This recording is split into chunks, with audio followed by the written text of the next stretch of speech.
Aduh, mobilmu mogok di jalan tuh. Udah berulang kali di starter, tapi gak mau nyala juga. Seorang pengemudi ramah langsung menghentikan mobilnya dan mengeluarkan kabel jumper untuk menghubungkan mobilmu ke mobilnya. Setelah muncul percikan, mobilmu kembali nyala. Kira-kira begitulah kehidupan di bumi pertama kali muncul. Menurut salah satu teori, kehidupan yang tiba-tiba terbentuk ini sudah ada sejak miliaran tahun lalu, bermula dari awan-awan di langit. Kamu pasti pernah mengalami ini. Saat hujan turun, kamu cuma duduk di dekat jendela sambil memandanginya. Meski sebenarnya ingin keluar dan bermain dalam hujan, kamu mengurungkannya karena kamu lebih senang rebahan di tempat tidurmu yang hangat. Tapi kemudian, kilat dan gemuruh petir bikin kamu tetap waspada.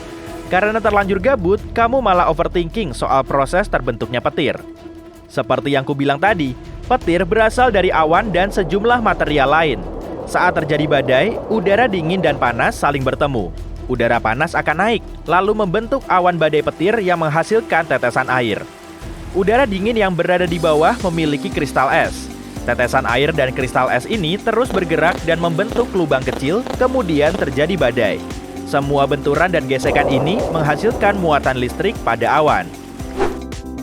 Saat mengganti baterai remote, pasti kamu akan melihat tanda plus dan minus di kedua ujungnya. Tanda plus bermuatan positif, dan tanda minus bermuatan negatif. Sama seperti baterai, awan juga punya muatan plus dan minus. Muatan positifnya berada di atas, dan yang negatif berada di bawah. Jadi, saat muatan di bawahnya menghasilkan daya yang cukup, awan akan melepaskan energi. Kemudian, saat merambat di udara, energi ini akan mencari objek bermuatan positif seperti tiang atau pohon.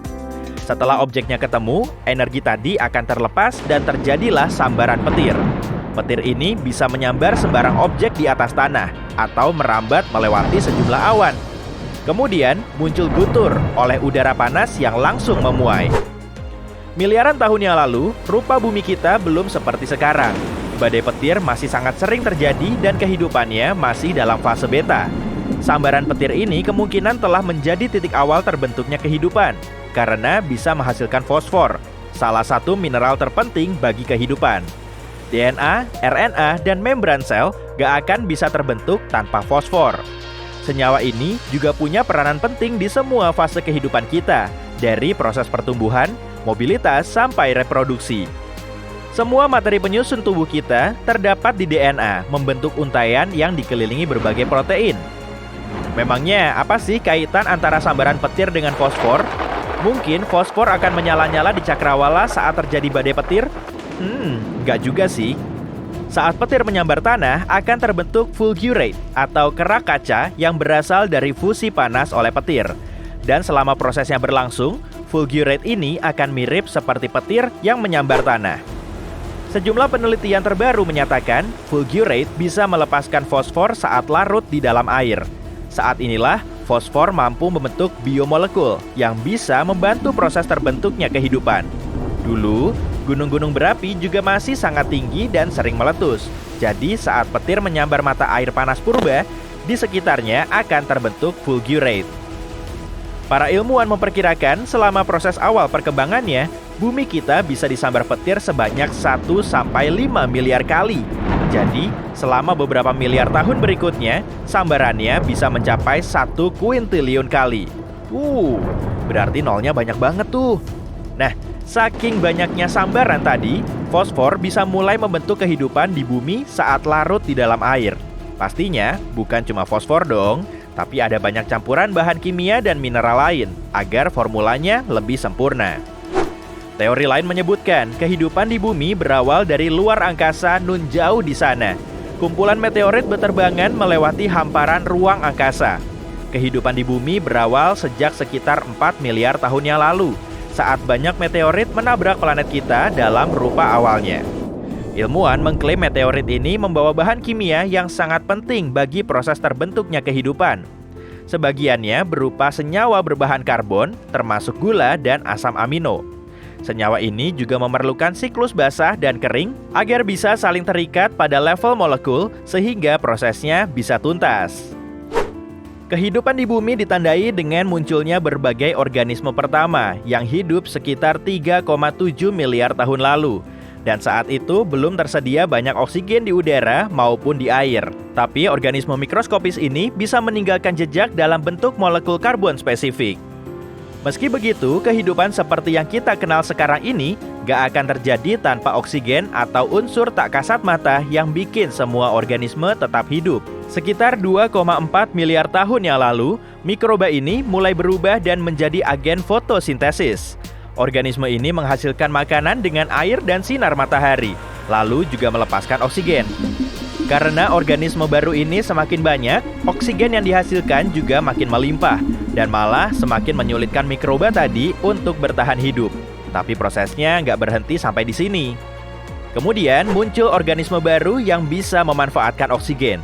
Mamalia dan beberapa organisme lain punya sel banyak karena mereka punya sel tulang, kulit, otot, dan sebagainya. Tapi, mikroba yang satu ini termasuk organisme bersel satu. Karena saat itu kadar oksigennya makin naik, kebanyakan dari mikroba ini mulai berinteraksi dengan mikroba lain, lalu membentuk organisme bersel banyak. Cerdas juga. Beberapa miliar tahun kemudian, sudah muncul sejumlah hewan pertama. Jadi, sekitar 800 juta tahun yang lalu, kadar oksigen di lautan belum sebanyak sekarang. Tapi salah satu organisme yang muncul pertama di bumi adalah spons.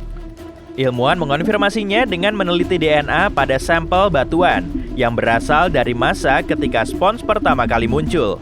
Mereka juga mengklaim bahwa spons telah mempercepat peningkatan kadar oksigen dengan memakan bakteri, sehingga menghilangkannya dalam fase penguraian.